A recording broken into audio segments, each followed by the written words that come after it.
Tomber en amour. Épisode 1. Jeanne et Martin. Moi c'est Jeanne Et moi c'est Martin, et on a 22 ans. 21 pour le coup. Moi j'ai 22. Et puis on est ensemble depuis 1 an et demi. Et on habite ensemble à Paris. On s'est rencontrés en colo, à la colonie de la Foulie en Suisse. C'est une colo pendant l'été. On passe 15 jours au milieu de la montagne avec plein d'enfants de notre âge et plein de copains qu'on retrouve chaque année. Et du coup on se retrouvait chaque année... Mais sans se calculer non plus. Non. Enfin on était potes mais de loin quoi. Ouais. Bon, c'était le même groupe de potes mais on n'était pas plus proches que ça quoi. Non. Au final on partageait des activités ensemble mais on se calculait pas vraiment. On avait je pense 10 ans, un truc comme ça. 10-11 ans je pense. Et en fait on montait à la même colonie de vacances et voilà les choses ont fait qu'après on s'est connus et on s'est suivis sur les années de colonie quoi. Mais la première fois c'était du coup la première fois que je suis monté à cette colonie. C'était une pote ou même pas quoi, c'était une connaissance lointaine de colonie. Je connaissais Martin mais on ne s'est pas non plus parlé, on n'était pas très très proches.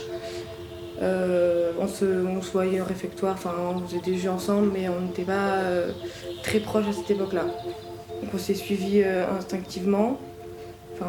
Tout le monde avec les copains de colo, on a tous un réseau, on se garde en contact mais on se parle pas non plus tous les jours. En fait tous les ans jusqu'à 14 ans on s'est croisés parce qu'on allait tout le temps à la même colonie tous les ans, tous les étés. On allait passer 2 semaines dans une grande maison au milieu des montagnes suisses.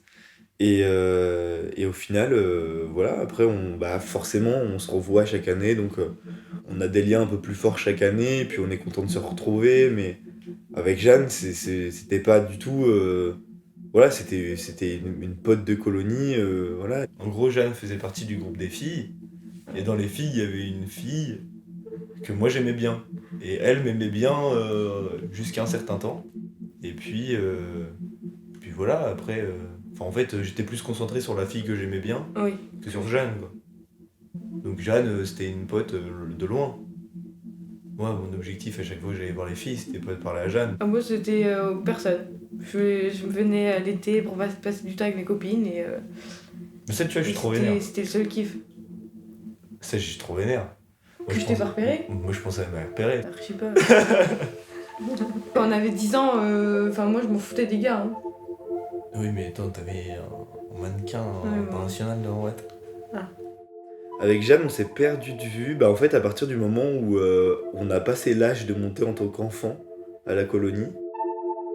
On a repris contact parce qu'il m'a envoyé un message pour mon anniversaire l'année dernière. Et du coup, c'est comme ça qu'on a commencé à parler. Donc, on se dit, tiens, t'es sur Paris. J'ai raconté ce que je faisais. Il a raconté ce qu'il faisait. Et on s'est dit, tiens, faut qu'on se voit parce que ça fait longtemps qu'on s'est pas vu. On avait gardé un bon feeling. Enfin, on savait que ça allait bien se passer, quoi. Et puis, moi, je l'ai recontacté, genre un peu par hasard, en mode. Par hasard. Plus ou moins par hasard.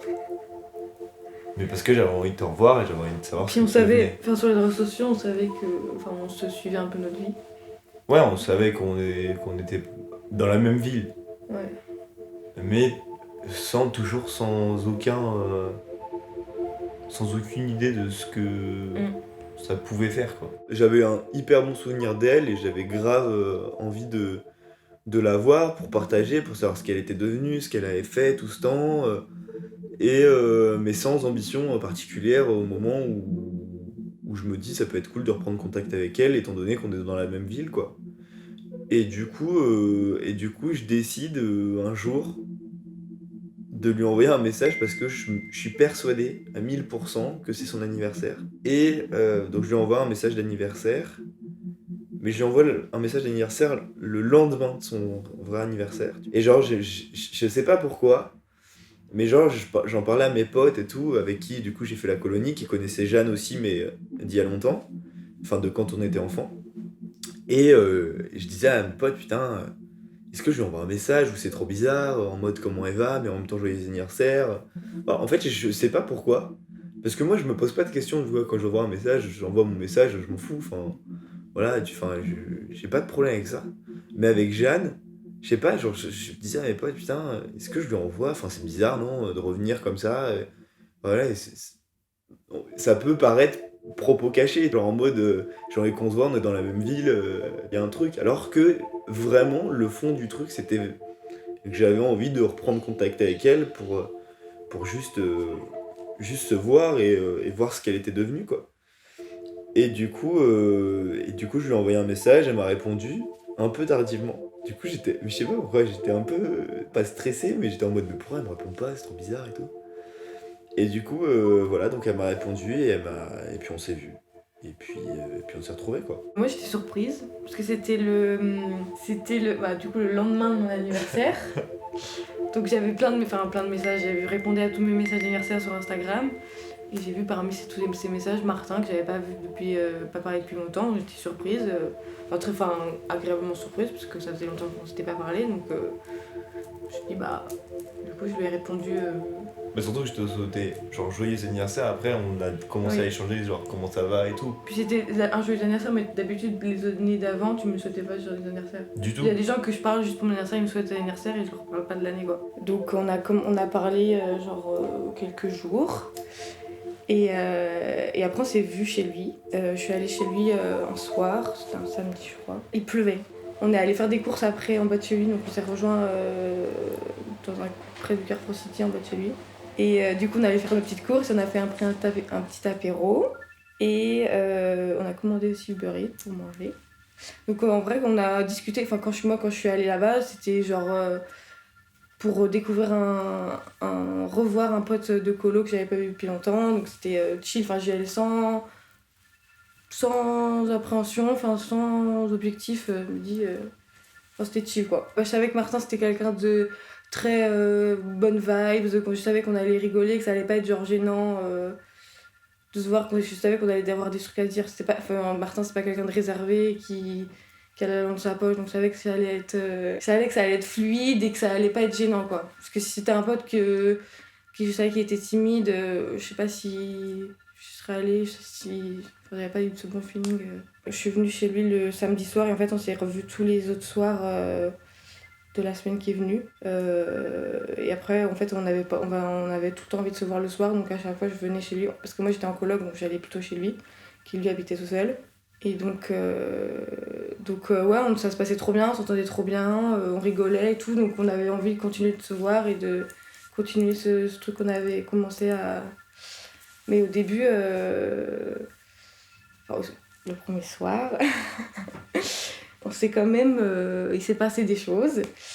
Et du coup, c'était trop bien, mais on s'est pas dit, on se met en couple dès le premier soir, on se dit, on continue à se voir, il se passe ce qui se passe, et après, on verra, quoi. Et voilà, c'est comme ça qu'au fur et à mesure des jours, la relation s'est créée, et voilà. C'est suite à cette retrouvaille forcément que des sentiments ont commencé à naître envers Jeanne, puisque on s'est retrouvés. Mais en même temps, on a grandi, on savait... Enfin, j'ai pas retrouvé la Jeanne que j'avais connue en colo, parce qu'on se calculait pas vraiment et que juste on parlait que colonie et des personnes qui y étaient. Mais là, en fait, on a commencé à parler de nos vies, genre en détail, et en fait, je me suis retrouvé, on s'est retrouvés, je pense, l'un dans l'autre, parce qu'on est, je sais pas, on prend un peu les choses à la légère, et puis on se pose pas trop de questions sur la suite, je pense, et voilà, en fait, en fait, je me sentais bien avec elle. C'était genre, je me sens bien avec elle, c'est sans prise de tête, et genre, c'est dans l'instant présent. Et c'est quelque chose, moi, que j'ai vraiment besoin pour mon bien-être perso, je pense, pour éviter de m'angoisser trop. Et puis d'être avec quelqu'un qui t'apaise, rien qu'un instant, juste quand tu retrouves quelqu'un que t'as pas vu pendant des années, et genre juste t'es avec la personne et tu te dis putain, en fait, je suis bien avec elle, elle m'apaise. Et bah, je pense que là, tu commences à développer un truc ouais, qui te dit, ah, mais tu l'aimes bien ou tu l'aimes plus, quoi. Donc, euh, donc voilà, c'est ce qui a fait, je pense, enfin voilà, ça a fait naître des sentiments qui n'existaient pas du tout auparavant, quoi. Je me suis rendu compte que j'étais amoureuse de lui parce que, en fait, on avait tout le temps envie de se voir et on avait tout le temps ce besoin d'être ensemble, tout le temps être ensemble, s'écrire même toute la journée où on n'était pas ensemble, on s'écrivait tout le temps, on se racontait ce qui se passait dans notre journée, quoi. Donc je pense que c'est cette sensation de j'ai besoin de lui tout le temps qui fait que je me suis rendu compte qu'en fait j'étais amoureuse.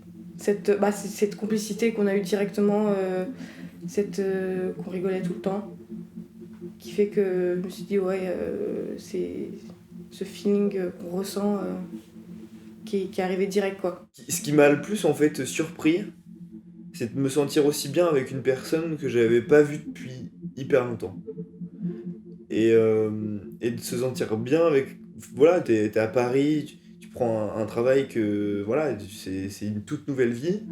Tu commences un nouveau truc et puis tu trouves cette personne, enfin tu retrouves cette personne et qui te fait sentir bien et qui te fait sentir en gros que t'es à ta place et que t'es... Et donc ouais, c'est plus cette surprise de me sentir hyper à l'aise avec elle alors que j'aurais pu penser que ça allait être hyper gênant et on allait rien... Enfin, on aurait pu rien avoir à se dire. Ça aurait été... enfin, c'était complètement possible puisque on savait pas, on s'était pas vu depuis 1000 ans. Enfin, 4 ans en vrai. Donc c'est long 4 ans quand tu grandis et quand t'as eu le lycée entre temps et tout. Donc ouais, c'était marrant. Après, la suite, je la connais pas. Je veux pas la connaître. Et on verra comme ça vient. L'appartement c'est venu un peu comme ça parce qu'il y a eu plein de choses qui ont fait que ça devait être l'appartement et c'était maintenant. Mais je la connais. Enfin, j'ai pas du tout envie de connaître la suite. Parce que justement j'ai hâte de la découvrir. Et c'est ça qui est cool.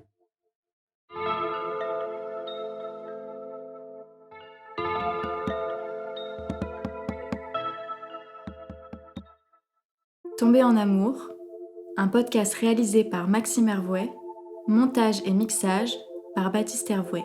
Voix additionnelle, Olivia Guilloton.